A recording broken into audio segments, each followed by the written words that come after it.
Welcome back. हम बात कर रहे हैं कि चीफ जस्टिस और आर्मी चीफ ही निजात दहिंदा क्यों नज़र आ रहे हैं। मेरे साथ सलीम बुखारी साहब स्टूडियो में मौजूद हैं और हमें इस्लामाबाद से ज्वाइन कर रहे हैं जनरल हामिद नवाज साहब।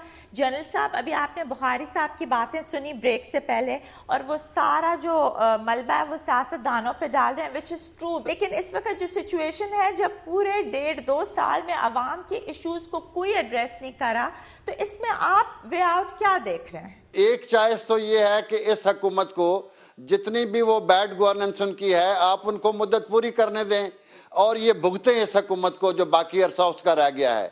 अगर ये अवाम को मंजूर नहीं है तो फिर जाहिर है अवाम से उसका रद्द अमल निकलना चाहिए।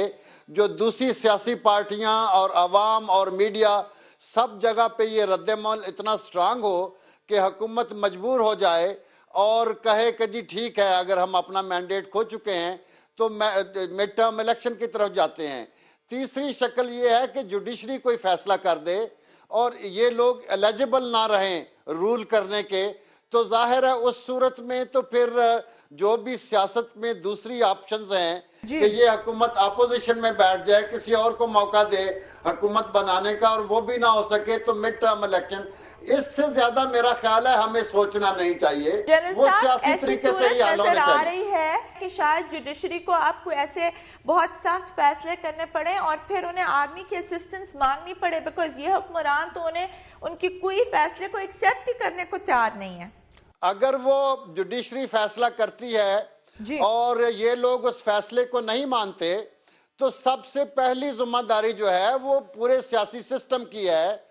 बाकी सियासी पार्टियां, बड़ी सियासी पार्टियां, छोटी सियासी पार्टियां, वो इनको मजबूर करें कि हुकूमत के फैसले जो हैं उनको माना जाए, कोर्ट के फैसलों को, जुडिशरी के फैसले को माना जाए और उसको इम्प्लीमेंट किया जाए।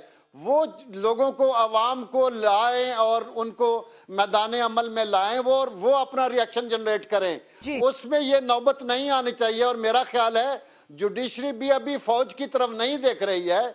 जुडिशरी जो है वो पूरे पॉलिटिकल निजाम को देख रही है कि जो हम फैसला करेंगे ये निजाम उसको इंप्लीमेंट करा देगा।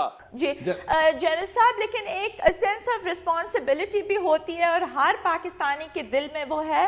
और फौज जो इतनी कुर्बानियां दे रही है ये वॉर अगेंस्ट टेरर में और पूरी लड़ाई लड़ रहे हैं दहशतगर्दों के खिलाफ और इस मुल्क के लिए, तो इस वक्त अगर ठीक है जनरल कियानी साहब नॉन इंटरफेरेंस चाहते हैं, लेकिन जब मुल्क इतनी स्लाइड डाउन की तरफ जा रहा हो तो क्या बाकी फौजी क़यादत को इसका कोई एहसास नहीं होगा या वो कोई स्टेप नहीं लेना चाहेंगे? देखिए, आप बात कर रही हैं जो पीएनए और पीपीपी की टसल चली थी 1977 में जी, तो इस नहज पे ये सूरत पहुंच गई थी कि सिविल वार वाली शक्ल पैदा हो गई थी। लाहौर में एक एक दिन में 10-10 हजार हथियार जो हैं तकसीम किए गए, बाकी शहरों में तकसीम किए गए और एक सिविल वार वाली शक्ल थी।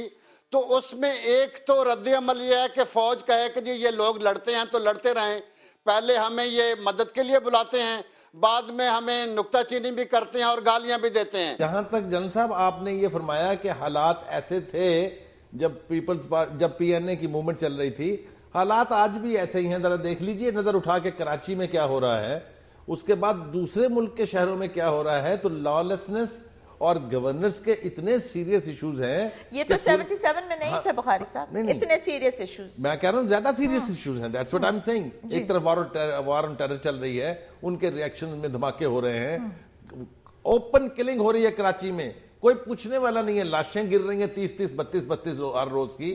और किस सिचुएशन का हम इंतजार कर रहे हैं? नहीं, और औरतों को लाइनों में लाठियां पड़ रही हैं और लोड शेडिंग के दूसरी बात यह कि मुझे खुशी है जनरल साहब की जुबान से ये सुन के कि सारे पॉलिटिकल ऑप्शंस जो हैं वो पहले एग्जॉस्ट करने चाहिए, इससे पहले कि फौज या जुडिशरी कोई एडवेंचरिज्म करे। ये एक अच्छी बात है एक जनरल साहब की जुबानी सुनना, मैं बड़ा खुश हूं इस बात पे। लेकिन होता ऐसा नहीं है, ये ख्वाहिशात तो हो सकती हैं लेकिन जब एक्शन का वक्त आता है तो ये सारी चीजें धरी की धरी रह जाती हैं और फौज जो है वो तशरीफ ले आती है। मैं ये समझता हूं कि हम दो सिनारियोज हैं हमारे सामने। एक ये कि हमारी पॉलिटिकल एलीट जो है वो गवर्नेंस के इश्यूज और लोगों के मसाइल हल करने में नाकाम हो गई है, जो वाहिद मैंडेट होता है किसी सियासी जमात के पास। दूसरी तरफ हम देख रहे हैं कि मखासमत जो है दो बड़ी पार्टियों के दरमियान वो नई नहज तक पहुंच रही है जी। हालत ये है कि वही सिनारियो है जब बेनजीर लाहौर आया करती थी तो नवाज शरीफ रिसीव करने नहीं जाते थे और कभी कराची चले जाते थे, लेकिन अब वो मुल्क से बाहर चले गए दोनों भाई। इन दी एंड जनरल साहब, आप मुझे ये बताएं कि इस वक्त सूरत हाल तो 1977 से बहुत ज्यादा सीरियस है और सिविल वॉर क्या इस वक्त तो तबाही हो रही है, तो इसका फिर मुझे आप कोई सोल्यूशन नहीं बता रहे। देखिए, मैं सोल्यूशन यही बता रहा हूं कि पहले सियासी पार्टियां, सियासी लोग ये अपनी ऑप्शंस को एग्जॉस्ट कर लें और उसके बाद भी अगर ये समझते हैं, हमारे एक सियासी निज़ाम की एक जो बहुत बड़ी कैरेक्टरिस्टिक है वो ये है कि हम आपस में मामलों को तय नहीं कर पाते, कोई अपना स्टैंड छोड़ने के लिए तैयार नहीं होता और जो मुफाहमत की सियासत है वो हमारे लिए पूरी तारीख अगर हम देखें तो नामुमकिन रही है और एक डेडलॉक की शक्ल हो जाती है जिसका कोई तोड़ नहीं होता। तो पहली हमारी ऑप्शन ये होनी चाहिए कि ये सियासी लोग जो हैं वो इस मामले को तय करने की कोशिश करें अपने सियासी तरीके से, और अगर नहीं कर पाते और समझते हैं कि पाकिस्तान के अवाम का जान और माल जो है वो महफूज नहीं है, तो सारी सियासी पार्टियां फिर मिल के फौज को कहें कि जी इस मसले को आप आके टेक ओवर कर लें और उसके आगे जमहूरी निजाम जो है वो फौज की मदद के साथ एक नया जमहूरी ढांचा जो है उसको निकालें। फौज खुद ब खुद ना आने के लिए तैयार है और ना मेरे ख्याल है उनको आना चाहिए, ना वो आना चाहते हैं, लेकिन अगर आए इस वक्त तो पूरा सियासी मंजर जो है उनको दरखास्त करे कि आपकी मदद के बगैर ये मसला हल नहीं हो सकता और इतनी देर के लिए आप आए और ये सियासी निजाम को दोबारा पटरी पे चढ़ा के आप पीछे हो जाएं, लेकिन सारे उसमें मिलें ताकि बाद में किसी को बैकआउट करने का और मिस रिप्रेजेंट करने का मौका ना मिले। Thank you very much general साहब for being with us here today. Bukhari साहब, ये भी एक जनरल साहब की सजेशन वैलिड है बिकॉज हर दफ़ा कोई ना कोई पॉलिटिकल पार्टी है जो फौज को इनवाइट करती है, फिर दूसरी उसके खिलाफ बहुत ज़्यादा प्रोपेगेंडा करते हैं और उनको प्रो आर्मी कहते हैं कि अगर इसका सोल्यूशन चाहिए तो फिर सबको इकट्ठा होना होगा। इस पर हम बात करेंगे, but we have to take a break. हमारे साथ रहिएगा।